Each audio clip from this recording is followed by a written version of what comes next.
What music they make. Metal Global.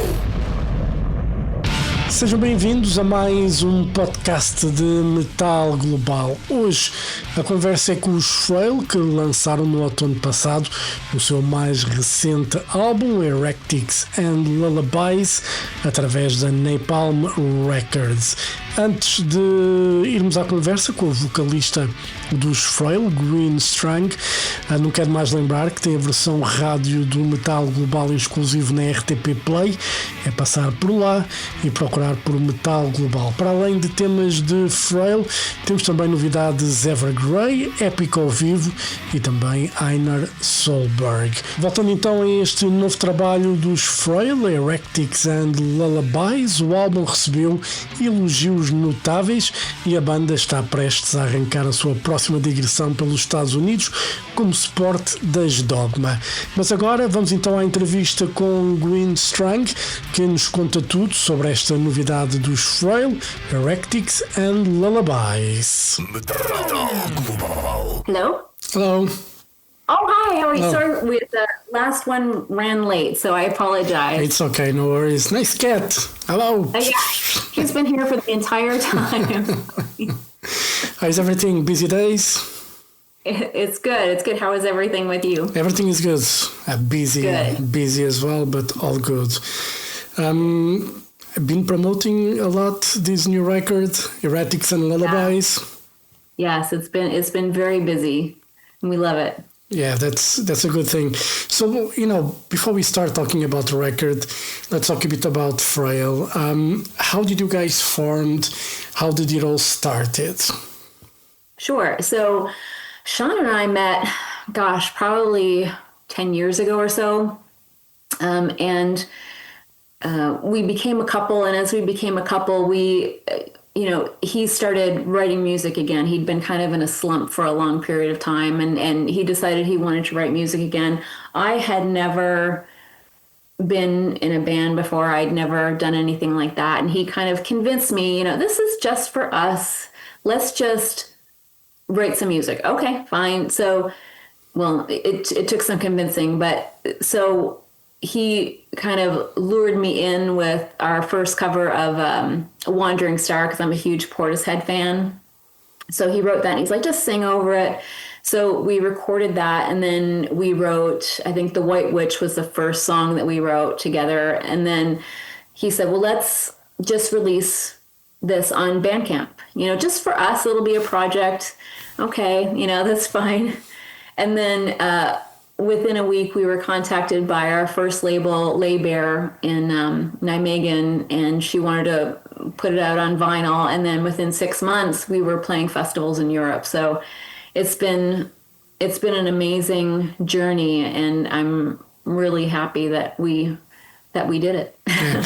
Hey, and starting from that cover version of Portishead to what the band is now, did you always have the vision, aesthetically and musically, of what you wanted to do, or it was something that kind of evolved as you were writing songs?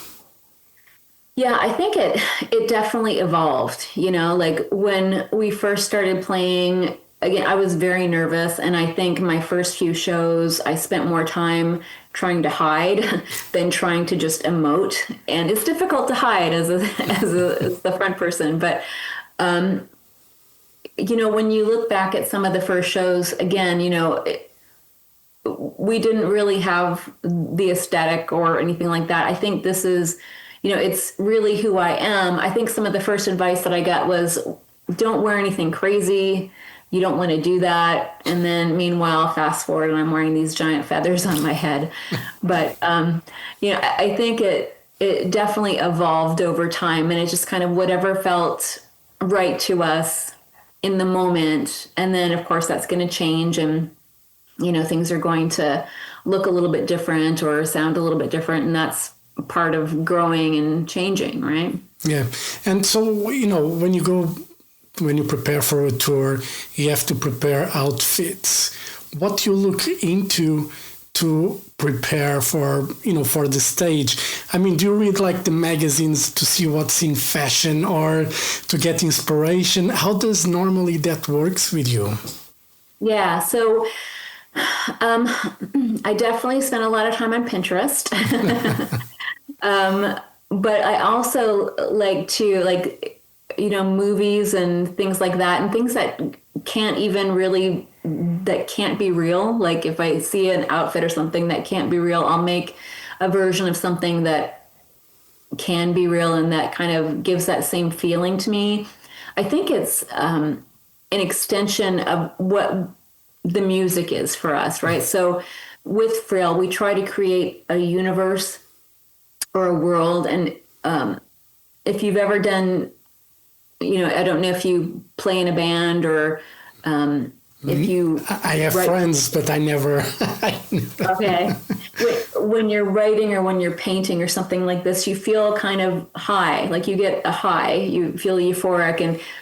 And for us, the music and then the aesthetic is kind of an extension, and the sets of the video are all an extension to try to pull you into that world and to give you that same feeling, So I think music is a very potent legal drug. And we're trying to get you high. Yeah. and do you have like a vision for the future? Do you guys think that much forward in time of what you want to achieve, or you just roll with the punches?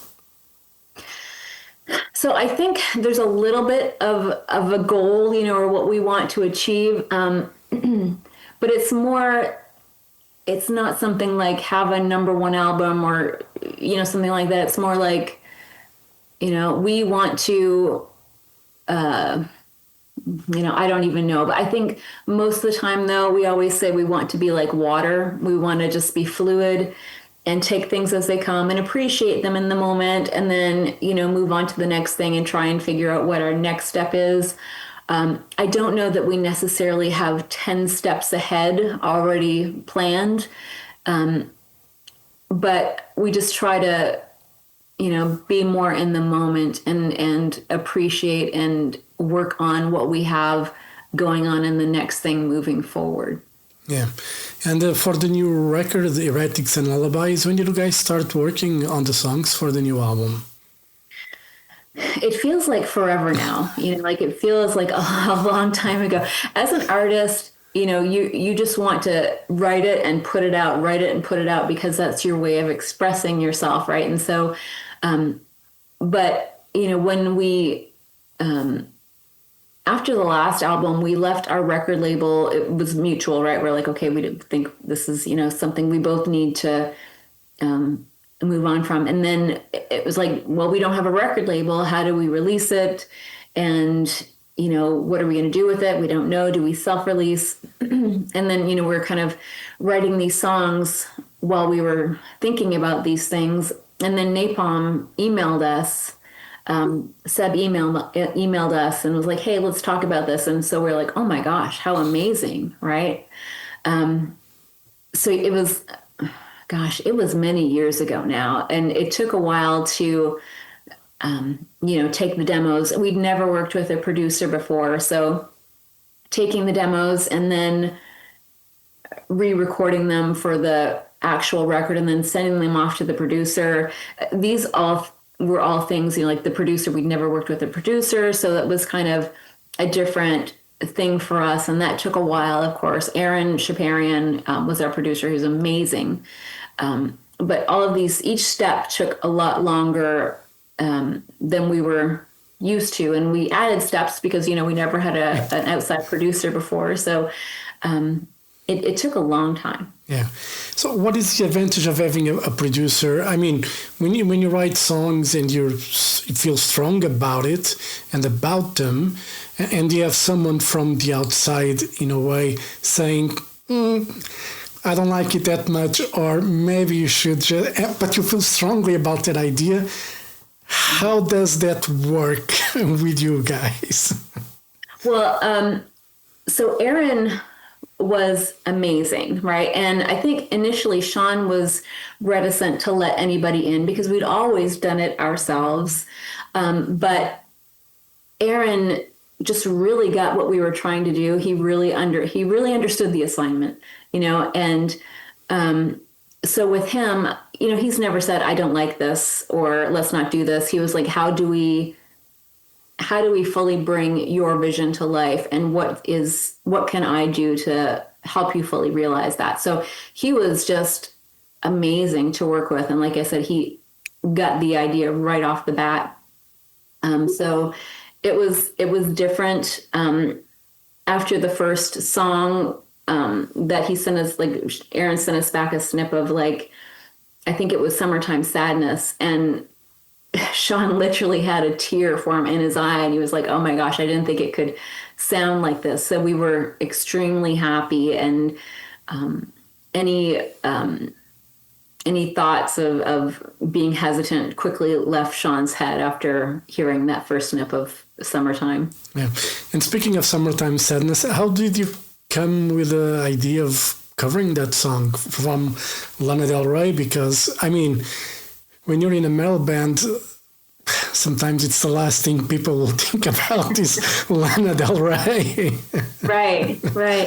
I think it's important for us to, I don't know that we would ever necessarily cover, well, I can't say that, but another like metal song or something like that. We want to do things that are kind of adjacent or maybe even completely out of the genre, because that's a challenge for us, and it makes it more interesting. Whenever we know that we want to do a cover, and we knew that we wanted to do a cover on this album, we kind of think about a couple of different ones, and we'll flesh out a few.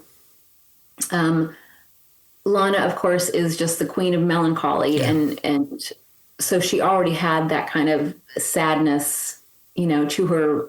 I mean, her voice is just insane.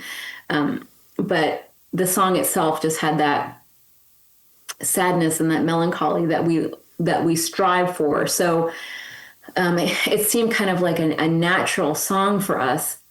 When Sean, we got it pretty quickly as to what we wanted to do, but the guitar and the verses just weren't quite there, and I don't know, this isn't it. And then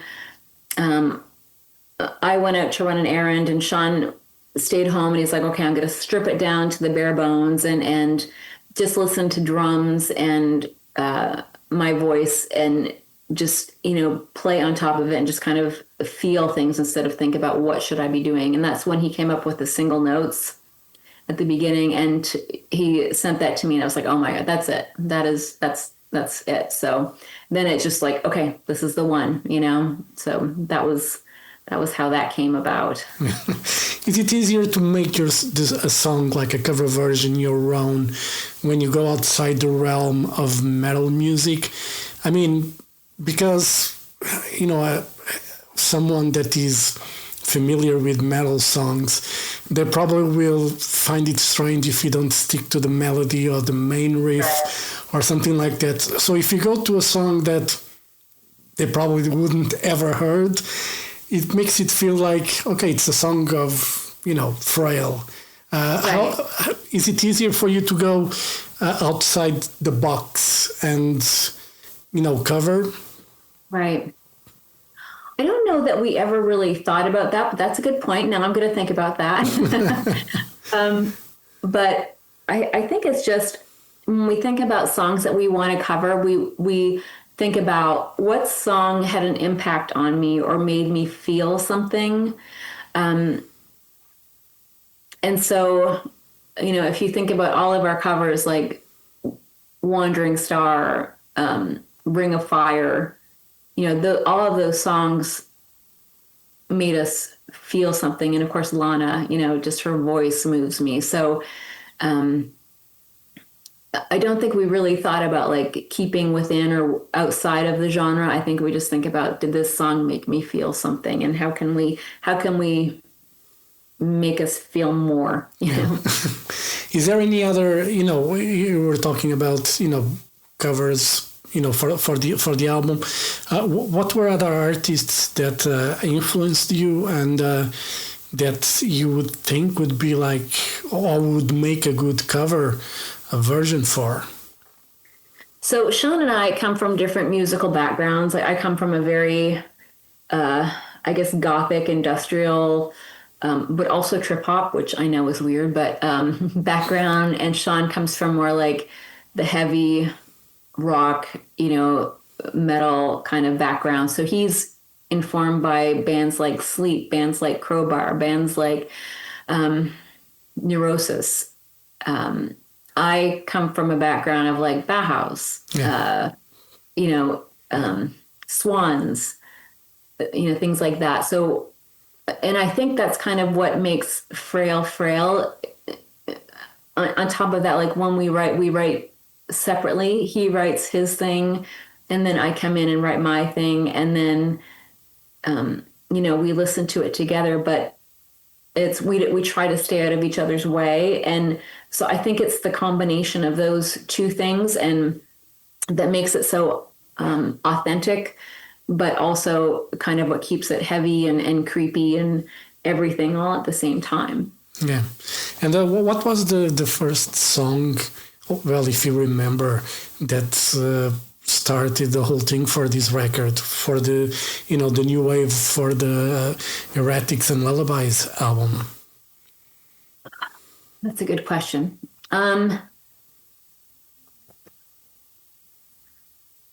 I think Summertime Sadness was like the last thing that we did. I think Walking Wounded was actually one of the first ones, and Sean was super pumped on that opening riff. And I think that was the first one. And then Heretic was probably the second one with that, kind of creepy synth opening. But yeah, it probably started with Walking Wounded, because I think if you kind of compare that to the last, like our other albums, that's probably the most similar, I would think. Yeah. But also I think you can tell it's kind of a step up from where we were previously. But I would think that, yeah, those two songs have to be the first couple that were written. And you said that, it's been a while since you've been working on the songs. In the meantime, I mean, this album is new to me. It's probably old for you.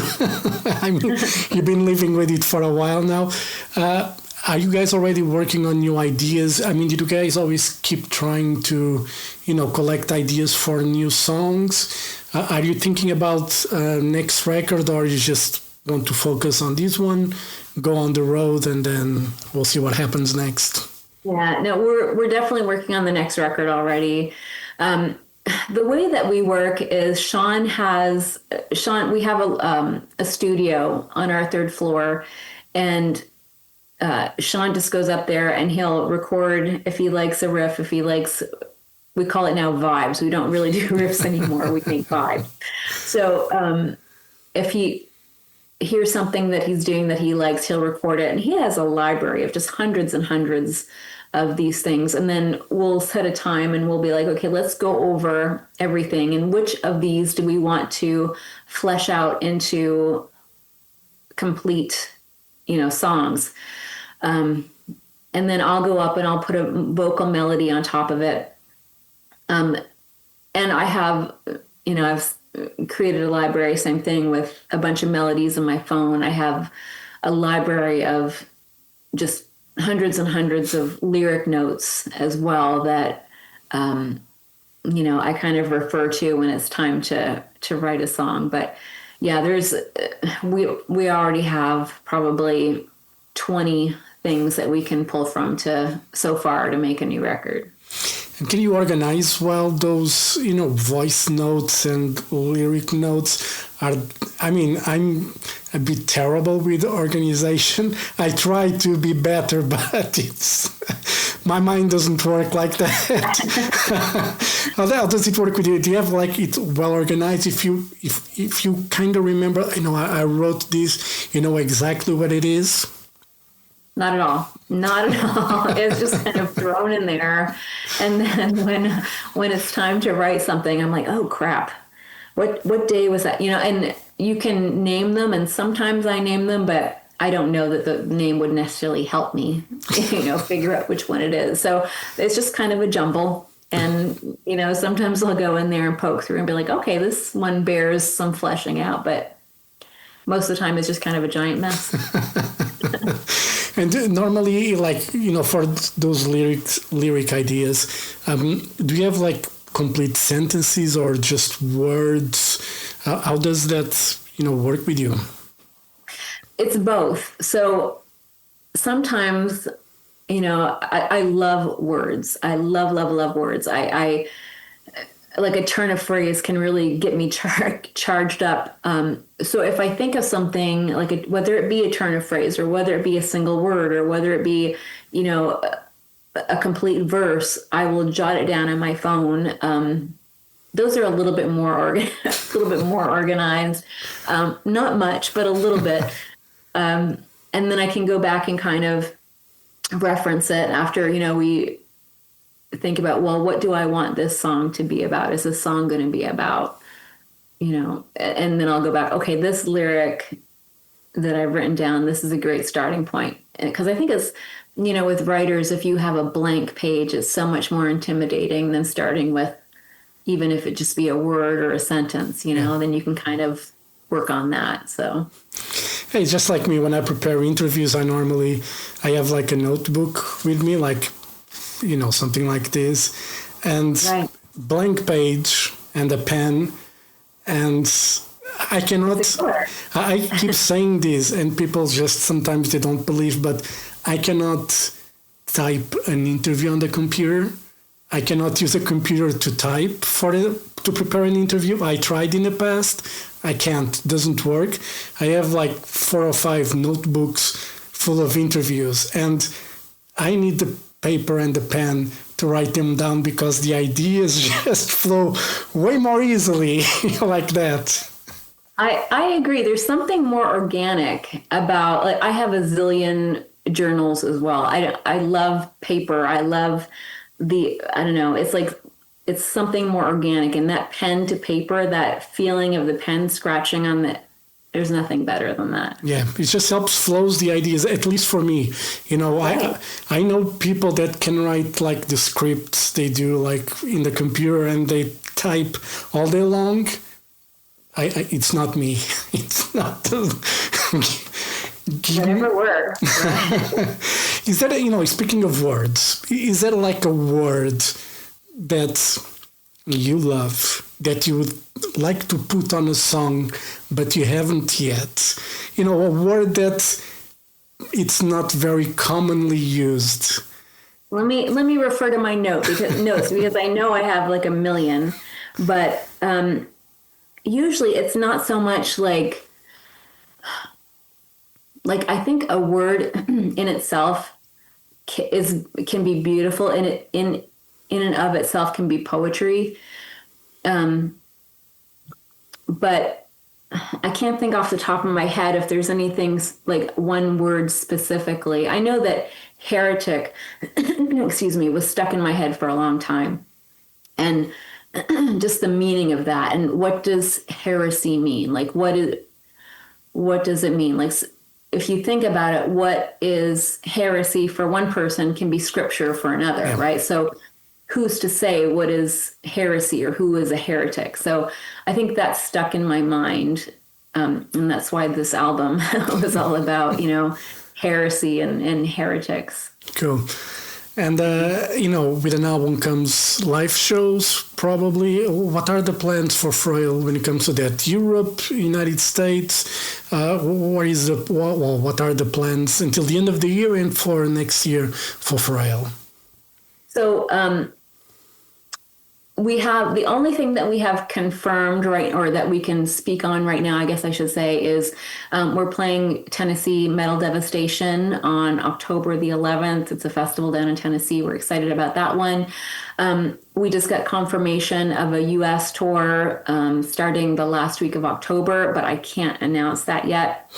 And then there are some dates in Europe, same thing. Those have not been confirmed, but that would run from the middle of November to the middle of December. So it would be a busy fourth quarter if those European dates get confirmed. And we love playing in Europe. I mean, it's amazing. And we hope to get to different areas as well. Right now, all we've played is, the States and Europe, and we'd love to, go further. Yeah. You played already some festivals in Europe this year. You played what was Summer Breeze, Bloodstock. How did you? I love Bloodstock. I cannot, stress enough how much I love that festival. I haven't gone this year. I'm going to try next year, but I've been there like a few times already. How was that? Those festivals here in Europe for you guys?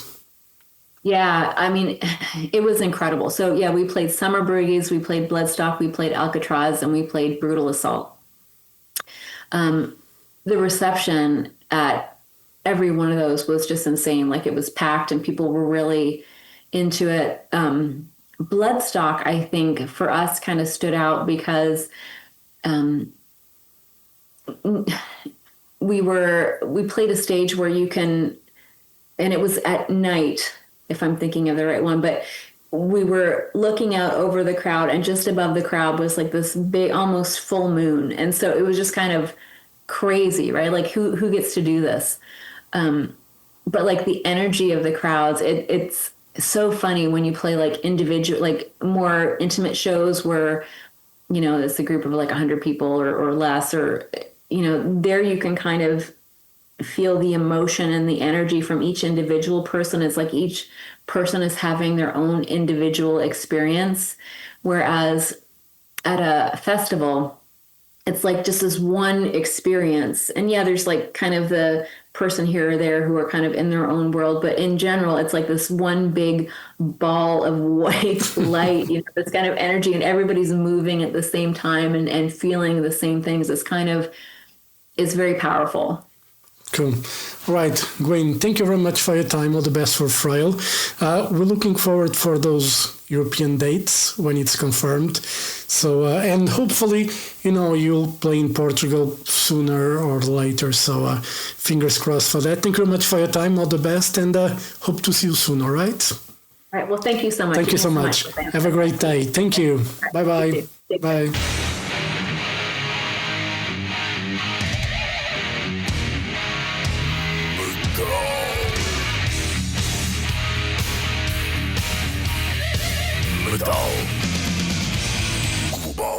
Metal Global foi conversa com a vocalista dos Frayle, Gwyn, que nos contou tudo sobre a novidade Heretics Lullabies, o novo trabalho dos Frayle, que foi editado no ano passado pela Napalm Records. E assim chega ao final deste programa. Já sabem, se tiverem dúvidas ou sugestões, podem enviar e-mail jorge.botas@rtp.pt. Visitem o site metalglobal.pt e sigam-me no Twitter e Instagram @mountainking. Façam like na página de Facebook do Metal Global e, claro, se estão a ouvir esta versão em Apple Podcasts, Spotify ou YouTube Music, subscrevam para não perder nenhum episódio. Eu volto no próximo programa. Um forte abraço. Children of the night, you will live through the centuries to come, as I have lived. Good night.